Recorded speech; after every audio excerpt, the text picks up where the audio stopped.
जय हिंद दोस्तों। आप सभी जानते हैं हमने प्रीवियस ईयर क्वेश्चन की एक सीरीज शुरू कर रखी है जिसमें हम उन मोस्ट इम्पोर्टेंट क्वेश्चन को पढ़ते हैं जो प्रीवियस ईयर में किसी न किसी परीक्षा में पूछे गए हैं। अगर आपका इन फ्यूचर कोई भी एग्ज़ाम है तो इस सीरीज को फॉलो ज़रूर करें, क्योंकि यहाँ से आपके एग्ज़ाम में कई प्रश्न पूछे जाने की संभावना है। अगर आपने इस सीरीज की पहली वीडियो नहीं देखी है तो ज़रूर देखें, वहाँ पर हमने पॉलिटी के मोस्ट इम्पोर्टेंट क्वेश्चन डिस्कस किए हैं। तो चलिए दोस्तों शुरू करते हैं।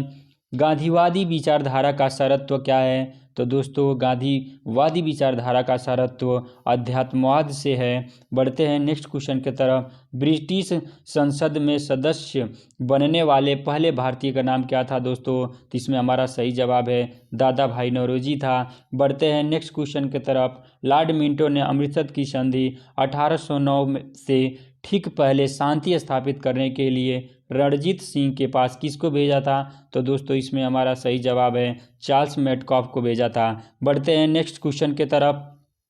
अंग्रेजों द्वारा पहली फैक्ट्री की स्थापना सन 1651 में किस नदी पर की गई थी दोस्तों? तो इसमें हमारा सही जवाब है हुगली नदी पे की गई थी सन 1651 में। बढ़ते हैं नेक्स्ट क्वेश्चन की तरफ। दिल्ली की मोती मस्जिद किस मुगल शासक ने बनाई थी? तो दोस्तों इसमें हमारा सही जवाब है औरंगजेब ने बनाई थी। बढ़ते हैं नेक्स्ट क्वेश्चन की तरफ। प्राचीन शहर हम्पी साम्राज्य की राजधानी कहाँ थी? तो दोस्तों विजयनगर थी। ये कहाँ पड़ती है दोस्तों? तो ये कर्नाटक में है और इसकी राजधानी कहाँ थी? हम्पी थी। बढ़ते हैं नेक्स्ट क्वेश्चन की तरफ। सारागढ़ी की लड़ाई किस वर्ष में लड़ी गई थी? तो दोस्तों इसमें हमारा सही जवाब है 1897 में। यह किसके बीच लड़ी गई थी दोस्तों? ब्रिटिश राज और अफगान के आदिवासियों के बीच। बढ़ते हैं नेक्स्ट क्वेश्चन की तरफ। उस ऑपरेशन का नाम क्या था जिसके कारण हैदराबाद राज्य का भारत में विलय हुआ? तो दोस्तों इसमें हमारा सही जवाब है ऑपरेशन पोलो 1948। इसका संचालन 1948 में किया गया था। बढ़ते हैं नेक्स्ट क्वेश्चन की तरफ। किस अधिनियम को मॉन्टेग्यू चेम्सफोर्ड सुधार के नाम से भी जाना जाता था? तो दोस्तों इसमें हमारा सही जवाब है भारतीय शासन अधिनियम 1919। बढ़ते हैं नेक्स्ट क्वेश्चन की तरफ। महात्मा गांधी द्वारा भारत छोड़ो आंदोलन का प्रारंभ किस वर्ष में किया गया था? तो दोस्तों इसका सही जवाब है 1942 में किया गया था। बढ़ते हैं नेक्स्ट क्वेश्चन की तरफ। 1930 में सी राजगोपालाचारी ने निम्नलिखित में से किस स्थान पर नमक कानून तोड़ो अभियान चलाया था? तो दोस्तों इसमें हमारा सही जवाब है वेदारण्यम में दोस्तों ने इन्होंने चलाया था नमक तोड़ो का अभियान। बढ़ते हैं नेक्स्ट क्वेश्चन की तरफ। वर्ष 1947 में भारत की स्वतंत्रता के समय भारतीय राष्ट्रीय कांग्रेस के अध्यक्ष कौन थे? तो दोस्तों इसमें हमारा सही जवाब है जेबी कृपलानी। बढ़ते हैं नेक्स्ट क्वेश्चन की तरफ। लंदन में गोलमेज सम्मेलन का आयोजन किसके चर्चा के लिए किया गया था? तो दोस्तों ये इसमें हमारा सही जवाब होगा भारत का भावी संविधान। जब भारत का भावी संविधान जो था हमारा उस समय भारतीय संविधान कैसे लागू होगा इसके लिए और ये कैसे होगा तो इसके लिए गोलमेज सम्मेलन किया गया था। तो दोस्तों कुल 3 गोलमेज सम्मेलन हुआ था। पहला गोलमेज सम्मेलन 1930 में हुआ था और दूसरा गोलमेज सम्मेलन 1931 में हुआ था और तीसरा वर्ष 1932 में। और इन तीनों गोलमेज सम्मेलन में डॉक्टर BR अम्बेडकर ने भाग लिया था। कांग्रेस ने केवल और केवल दूसरे गोलमेज सम्मेलन में भाग लिया था। बढ़ते हैं नेक्स्ट इंपॉर्टेंट क्वेश्चन की तरफ। भारतीय राष्ट्रीय कांग्रेस की प्रथम महिला अध्यक्ष कौन थी?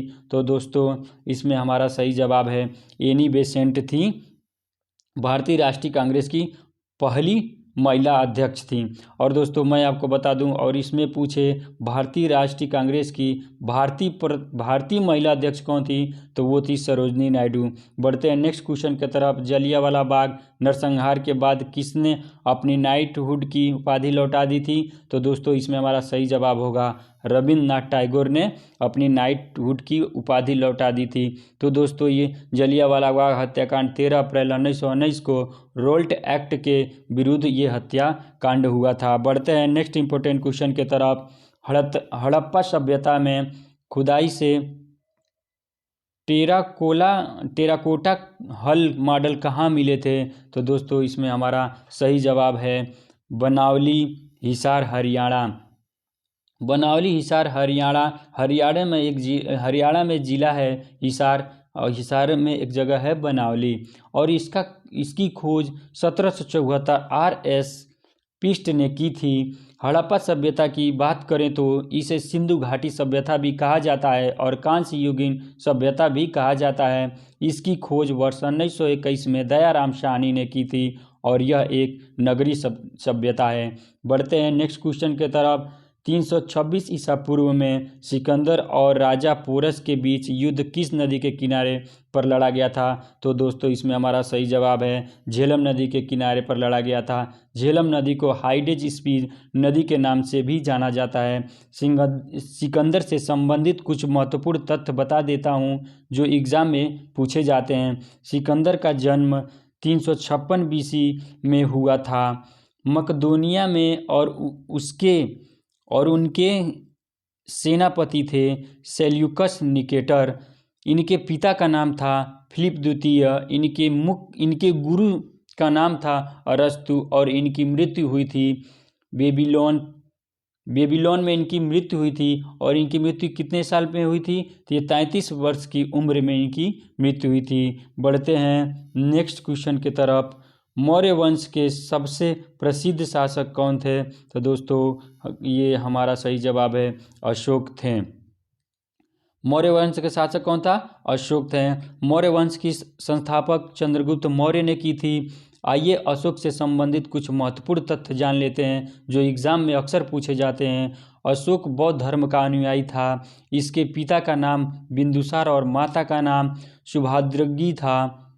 दोस्तों 61 ईस्वी पूर्व में इन्होंने कलिंग आक्रमण किया था और आजीविकाओं को बराबर की गुफाएं इन्होंने दी थी। अशोक के शिलालेखों की खोज 1750 में सबसे पहले की थी।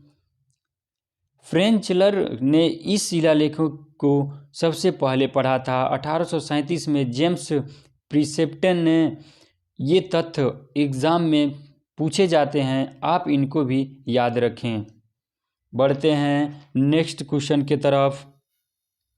किसने विक्रमशिला विश्वविद्यालय को स्थापित और नालंदा विश्वविद्यालय को पुनर्जीवित किया?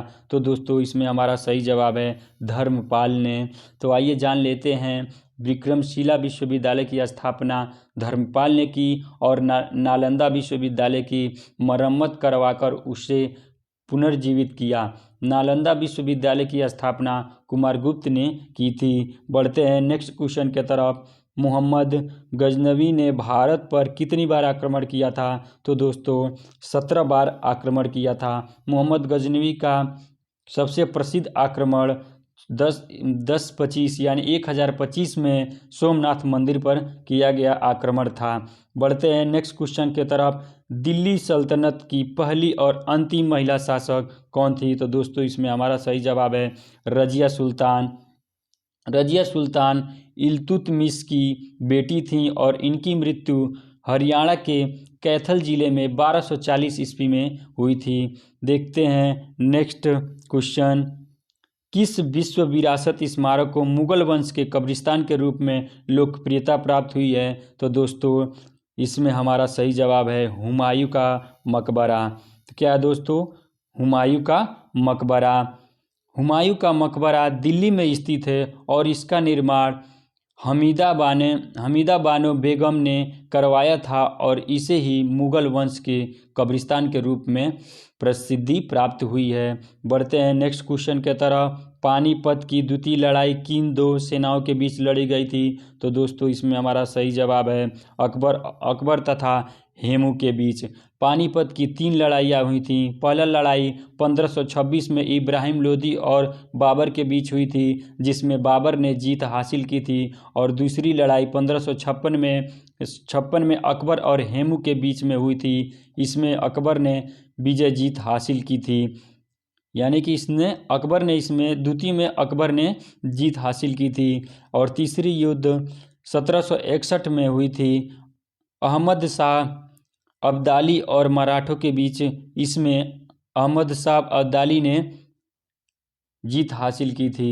तो दोस्तों अकबरनामा के लेखक कौन थे? तो दोस्तों इसमें सही जवाब है अब्दुल फजल। बढ़ते हैं नेक्स्ट क्वेश्चन के तरफ। भारत के किस राज्य पर अहोम वंश का शासन था? तो दोस्तों इसमें हमारा सही जवाब है असम।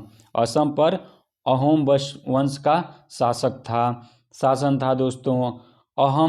असम पर अहोम वंश का शासन था। अहोम वंश की स्थापना चुकाफा और उनके अनुयायियों ने की थी। अहोम वंश की स्थापना कौन किया था दोस्तों?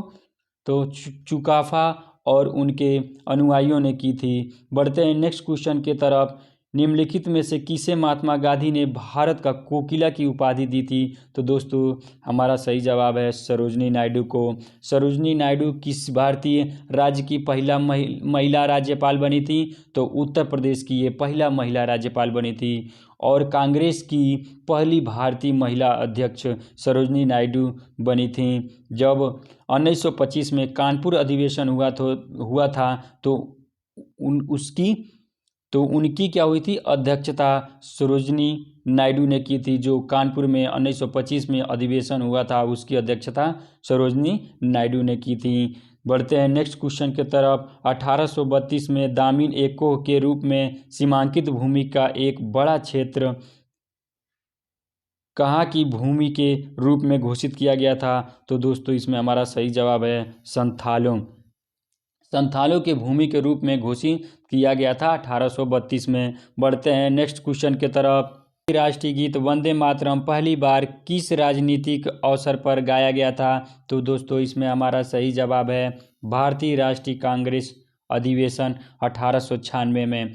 भारतीय राष्ट्रीय कांग्रेस अधिवेशन 1896 में गाया गया था। और इस अधिनियम की अध्यक्षता रहमतुल्लाह सयानी ने की थी। इस अधिनियम में पहली बार वंदे मातरम गाया गया था जो कि भारत की राष्ट्रीय गीत है। इसे बंकिम चंद्र चटर्जी ने लिखा है। बढ़ते हैं नेक्स्ट क्वेश्चन के तरफ। 1931 के गांधी इरविन समझौता का परिणाम क्या रहा? तो दोस्तों इसमें हमारा सही जवाब है कांग्रेस से सविनय अवज्ञा आंदोलन की समाप्ति पर सहमति व्यक्त की। तो दोस्तों गांधी इरविन समझौता वर्ष 1931 में हुआ था। इसमें कहा गया कि सविनय अवज्ञा आंदोलन को इसे समाप्त कर दिया जाएगा।